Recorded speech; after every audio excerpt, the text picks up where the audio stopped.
Hello students, good morning everyone. I hope आप बिल्कुल ठीक हैं और अपना काम बिल्कुल टाइम से कर रहे हैं।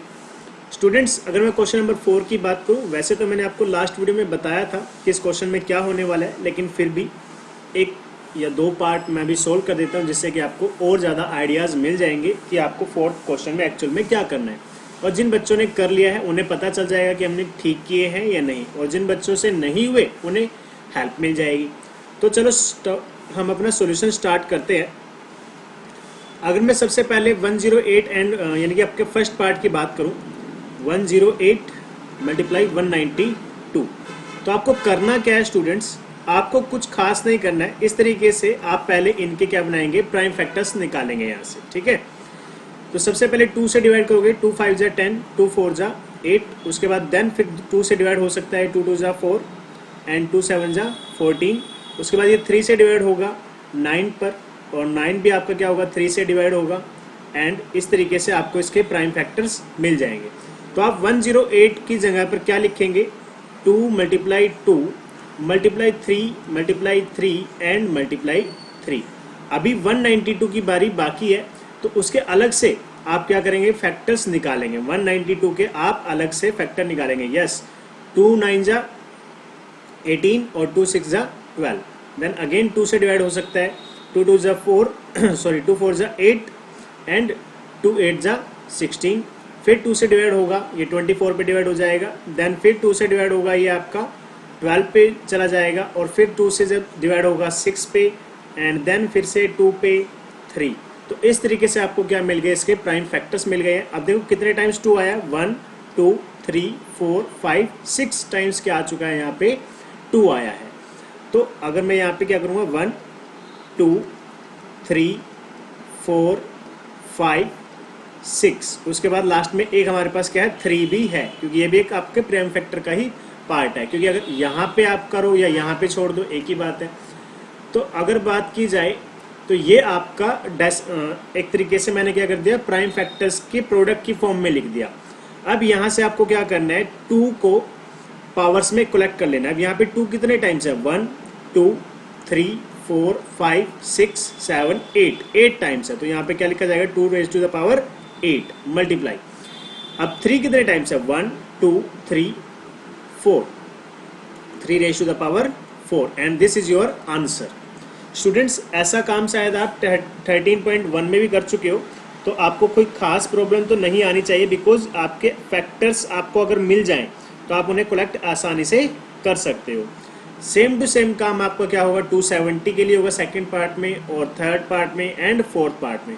सबसे पहले आप क्या करेंगे, प्राइम फैक्टर्स बनाएंगे।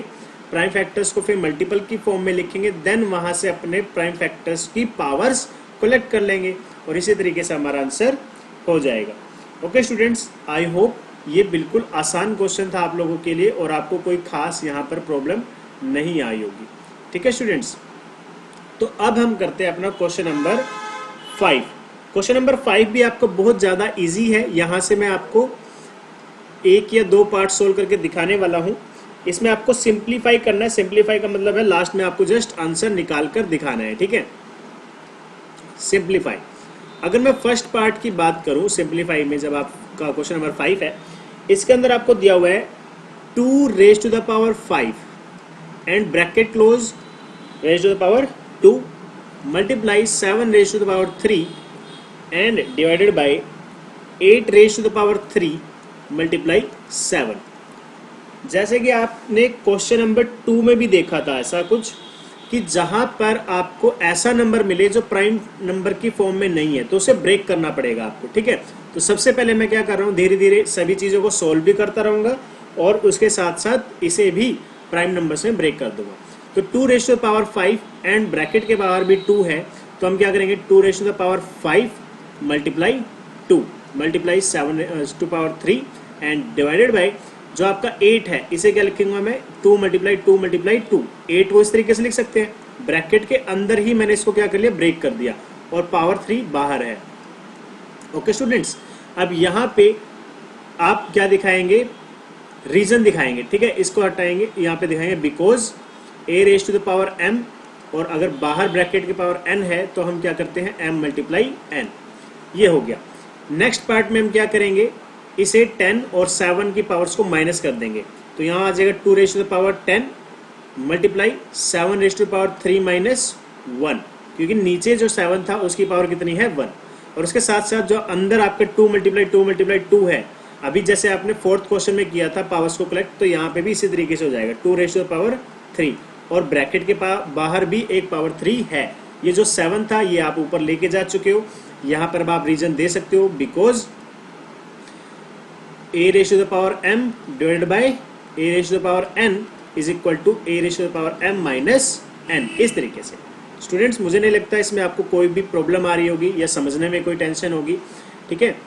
तो अब अगर मैं बात करूं इस पार्ट की, तो यहाँ पर ब्रैकेट के बाहर है, तो यहाँ पे लिखा जाएगा 2 raise to the power 10 multiply 7 raise to the power 2 and divided by 2 raise to the power 3 multiply 3, और रीजन क्या लिखोगे आप यहाँ पे, because a raise to the power m bracket के बाहर पावर n, तो that's my m multiply n, इस तरीके से, ठीक है। अब मैं इसे यहीं पे सोल्व कर रहा हूँ, तो इसे मैं लिखूंगा 2 raise to the power 10 minus 9, या 9 चलो बाद में दिखाऊंगा आपको, क्योंकि शायद हो सकता है कुछ बच्चों को प्रॉब्लम हो जाए, 2 रेज़ टू द पावर 9। अब इसे कैसे दिखा सकते हो आप, 2 raise to the power 10 minus 9 multiply 7 raise to the power 2, ठीक है, और आंसर आ जाएगा आपका 2 raise to the power 1 multiply 7 raise to the power 2, और यहाँ पे रीजन क्या लिखोगे, क्यों आया था इस तरीके से, because a raise to the power m divided by a raise to the power n, तो डिवाइड करने से क्या होता है, पावर माइनस हो जाती है। अब देखो यहाँ से आप आंसर अगर एक्सपोनेंशियल फॉर्म में छोड़ना चाहो तो एक्सपोनेंशियल फॉर्म में भी छोड़ सकते हो, लेकिन यहाँ पे आपको सिंप्लीफाई कहा है तो आपको प्रॉपर आंसर निकालना पड़ेगा, दैट मीन्स 2 मल्टीप्लाई 7 स्क्वायर यानी कि 49, और उसको मल्टीप्लाई करने से आंसर क्या मिलेगा 98, and this is our answer. एक बार दोबारा से थोड़ा सा रिवाइज करवा देता हूँ फर्स्ट पार्ट से। देखिए स्टार्टिंग में क्या था, 2 रेज़ टू द पावर 5 और ब्रैकेट में जो बाहर है वो भी पावर 2 में, तो मैंने आपको बताया फॉर्मूले के हिसाब से क्या होता है सर, पावर मल्टीप्लाई होती है, तो हमारा क्या आ गया 2 रेज़ टू द पावर 10 आ गया। ऊपर की तरफ 7 रेज़ टू द पावर 3 था और नीचे की तरफ 1, तो ऊपर माइनस में चली गई। 8 को हमने किसकी फॉर्म में लिख दिया, 2 रेज़ टू द पावर 3 में, बिकॉज इसे सिंपल प्राइम नंबर्स में ब्रेक करना जरूरी है। अगर आप ब्रेक नहीं करेंगे तो आपका क्वेश्चन सॉल्व नहीं होगा। तो आपको ये इस बात का बिल्कुल ध्यान रखना है कि जो नंबर आपको प्राइम नंबर की फॉर्म में नहीं मिलता है उसे प्राइम नंबर के फॉर्म में ब्रेक करना ही पड़ेगा। उसके बाद पावर 3 एक अंदर थी एक ब्रैकेट के बाहर, तो मल्टीप्लाई करके हमने क्या किया 2 raise to the power n बनाया। अब ऊपर भी बेस 2 है, नीचे भी बेस 2 है, पावर ऊपर की तरफ 10 है, नीचे की तरफ 2 है, सॉरी 9 है, तो ऊपर जाकर क्या हो जाएगी, वो माइनस हो जाएगी, और ये हमारा आंसर आ जा गया लास्ट में। ओके स्टूडेंट्स, मुझे नहीं लगता आपको इसमें कोई भी प्रॉब्लम सामने आई होगी। तो इसी तरीके से क्वेश्चन नंबर 5 का सेकंड पार्ट भी है, वो मैं आपको करवा देता हूँ।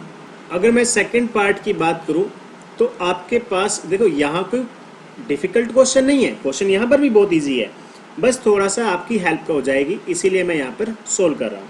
25 multiply 5 raise to the power 2, ठीक है, and multiply by t raise to the power 8। यहाँ पे थोड़ा सा वेरिएबल आ गया, इसीलिए मैं आपकी हेल्प कर रहा हूँ, क्योंकि कई बार स्टूडेंट्स क्या होते हैं वेरिएबल में थोड़ा सा कंफ्यूज हो जाते हैं, तो टेंशन लेने की ज़रूरत नहीं है, मैं इसे सोल्व कर देता हूँ आप लोगों के लिए।